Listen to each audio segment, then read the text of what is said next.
Hey, you guys, Rasati out here in Singapore. Thank you so much for joining me on the Night Out podcast once again.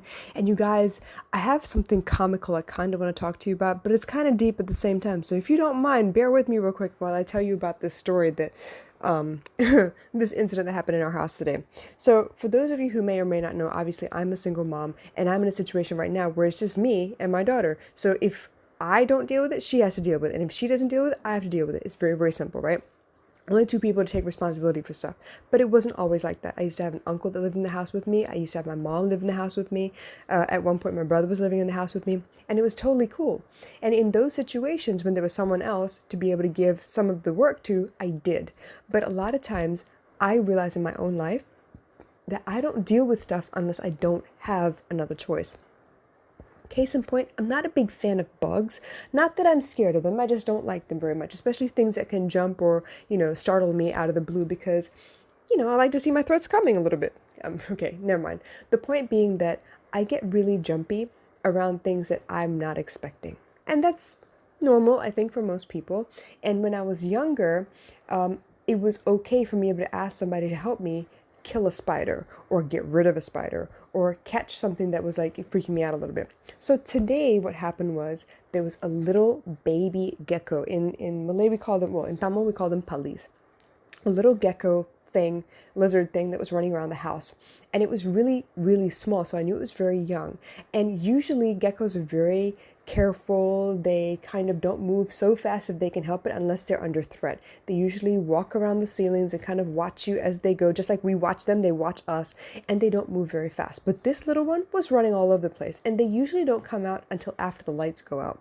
They know it's safe then. But this one was, wild this morning. I don't know what happened. But so I was on a conference call with somebody and I was trying to help them through a difficult situation. And suddenly the door to my room bursts open and baby girl comes running in here and jumps up on the bed. And I'm thinking, what the heck is going on? But I can't really stop what I'm doing because this young lady is also pouring her heart out to me on the other side of this call. Baby girl's jumping up here, screaming about, oh my gosh, Palli, Palli, Palli. And she's freaking out. And I said, okay, well, where is it? I asked the young lady, hold on one moment for me. Let me just deal with this very quickly and see if I can come back and listen to you. She was very gracious. I was very, very grateful. So I went outside and she points to me. Oh my God, it's over there. It's running. So I looked at it and I kind of tried to scare it the other direction. It didn't work very well. But I got it to scare itself underneath the TV console. And so I figured, okay, it's going to hide in there for a little while. And baby girl was pleased with the result and she went back to watching TV outside. But it didn't last very long because about 5-6 minutes later, she comes bursting through the door again, jumping on me this time while I'm still on this call. And she goes, oh my God, Palli, Palli, Palli. It's running around my Lego box. And I was like, wow, okay, that's a little bolder because the Lego box is right next to baby girl. So obviously this little lizard wasn't paying attention to nothing. It might have been like, I don't know, high or something. So I come out and it's running across the top of the box, sure enough, and I had to scare it off the box itself by tilting it a little bit and moving some of the Lego pieces, and it jumped off the box. Eventually, of course, I was able to calm her down again. She went back outside to watch TV, and I noticed the little gecko running through into our room, like under our door. And I watched it as it came up onto the wall behind my closet and then back behind the AC unit. Now, I've been on my bed for the last, I don't know, 6-7 hours, and it maybe came running in here about 3 hours ago, and it hasn't moved from where it was since. So I'm guessing it's kind of found a nice hiding place inside the AC unit. Perfect. That isn't the part that scared the crap out of me, though. I didn't realize that I feel pretty good about something small, a little one. But a bigger gecko? Yeah, I'm not so great at that. So later on, the same evening, it's about almost 2 o'clock in the morning right now. At about 1 something, I decided to go outside and try and get a snack because I ended up doing calls back to back and I didn't get a chance to really eat the way I wanted to, but that's not a big deal either. It happens sometimes. I wanted to get a real quick snack, nothing that's, involved too much prep work, and I grabbed a bunch of cookies and I was about to come back to the bed. Not the best solution, obviously, but it was something, okay? Don't judge me. So I went out to the kitchen and as I walked out and turned the light on, I heard a rustling in the trash and I was like, holy crap, there is no wind. What is going on? So I tiptoed to where the trash came and I was like, something's in there. And I was fully ready for it to be a cockroach or something crazy. So I got the spray bottle out and it wasn't like a pesticide spray. It's a kitchen cleaner. So it's a liquid, almost like water, but with soap in it. And I thought, okay, I don't have anything else to defend myself with. Let me grab the kitchen cleaner. I pointed it at the trash can. I kicked the trash can a little bit and out came this little tail, and I was like, oh my God. Okay, it wasn't that little. It was a lot bigger. It was almost the size of my hand, like the length of my palm. And I was like, okay, I would be scared if this came running across the kitchen all of a sudden. I'm pretty sure I would shriek. But where I would have usually called someone like a male type creature in the house or asked my mom to be witness and give me some courage to deal with this thing, I have no one to ask this time. And that's where the deep part kicks in. A lot of times we do not deal with things unless we absolutely have no other choice but to deal with them by ourselves. This is true a lot, a lot, a lot. I don't know if you realize this or not. A lot of times we have to hit rock bottom in order to deal with the fact that we can rebuild our lives the way we see fit. But until we're given no other choice, until we are shown that no one's coming to our rescue this time, we're going to have to bail ourselves out, it's a really hard pill to swallow. This is why I believe rock bottom is the best place to be sometimes. So back to my little gecko situation here. I sprayed the gecko and it felt like it slipped back into the trash because it had climbed out the side, and I sprayed it and then it fell back into the trash can itself. And I was thinking, well, what do I do? Do I let him be there? Do I let him scare me in the morning? Like, what do I do? And I don't want to kill him, because I know their purpose in life is to actually eat bugs, and it would be a really help. But I don't understand why it's rooting around in the trash either. There wasn't a lot of stuff in there, maybe some tissues and things, but no food. So it was a little confusing to me. So I had to make an executive decision. I am in charge of this house. I want to feel safe, and I don't want to kill anything, but I also don't want to be afraid that it could pop out at any given moment and poop all over my house or show up in my room while I'm sleeping all of a sudden. I have this stupid fear, okay? So, while it was in the bottom of the trash can, because it's just a regular, a grocery bag that I use to line the trash cans, I went ahead and tied up the trash can. And I opened up another grocery bag and I tied the first grocery bag inside the second one, and I ran to the trash can outside to dump it. I feel bad that I trapped it inside the trash can, but I also know that if I don't take care of it, I'm going to be worried about where it's going to pop up next going forward. So I did what I could. I put on my big girl panties and I handled the situation. But honestly, I felt so much more empowered after I handled it on my own than I would have if I had had to call somebody to do it for me. I don't like all the things that I'm in charge of. I don't enjoy most of the things I have to do.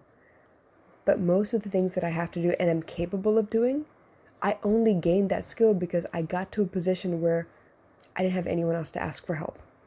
And I wasn't going to be able to wait till somebody could come and save me.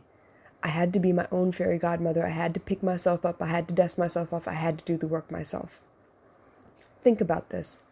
As much as it would be fun to be able to say that, I hate my parents for being the way that they were rude to me, they were crude, they were socially unattractive, they forced me into these situations, and they really caused me a lot of drama and trauma and hurt me in my life. And I get that. It's possible. I felt that way about my own parents. But guess what? If I look back over my life, and if I'd had a cushy-ass lifestyle where people just handed things to me, I didn't have to earn anything. I didn't go through a phase where I stole anything because I didn't have the means to buy it for myself. If I hadn't gone through all of those things, I wouldn't realize the value of things. I wouldn't treasure the skills I have. I wouldn't be as resilient as I am right now, or resourceful for that matter. If I hadn't been through points of my life where I've been evicted, I've lost an apartment to a house fire.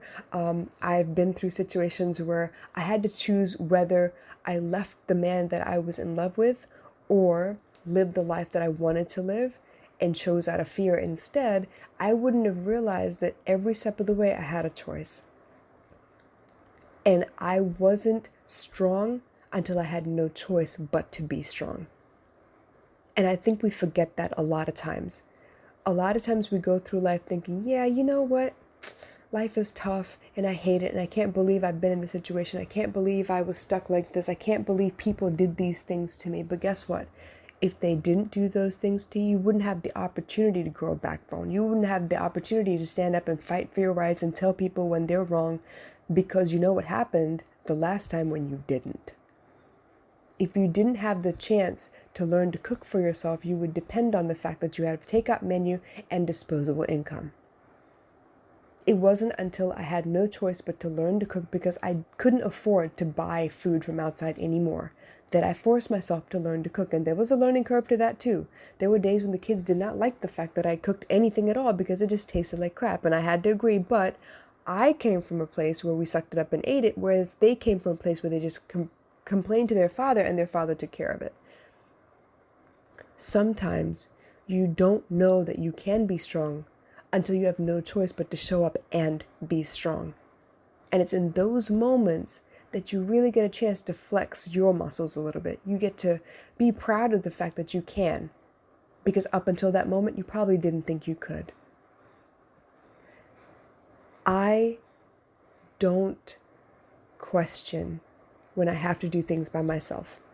There are moments where I want to reach out and I want to call my brother because I feel low and I feel like shit and I just want to complain to somebody. I want to tell somebody what I'm feeling. And I call him and he doesn't answer.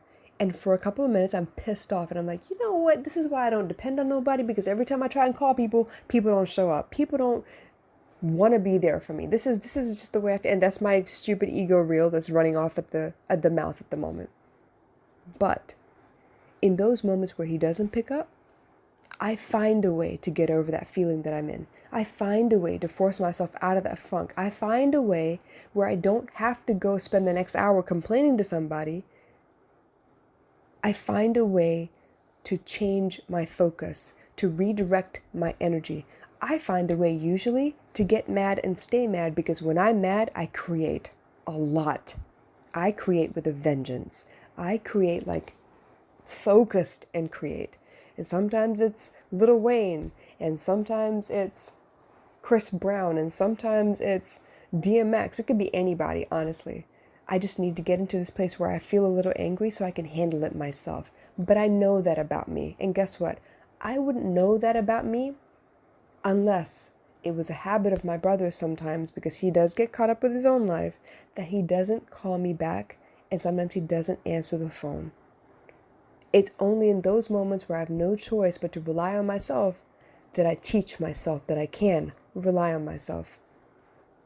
So you guys, I want to hear what you have to say about this. What do you think about this concept? Do you know how many skills you've picked up because nobody was there for you?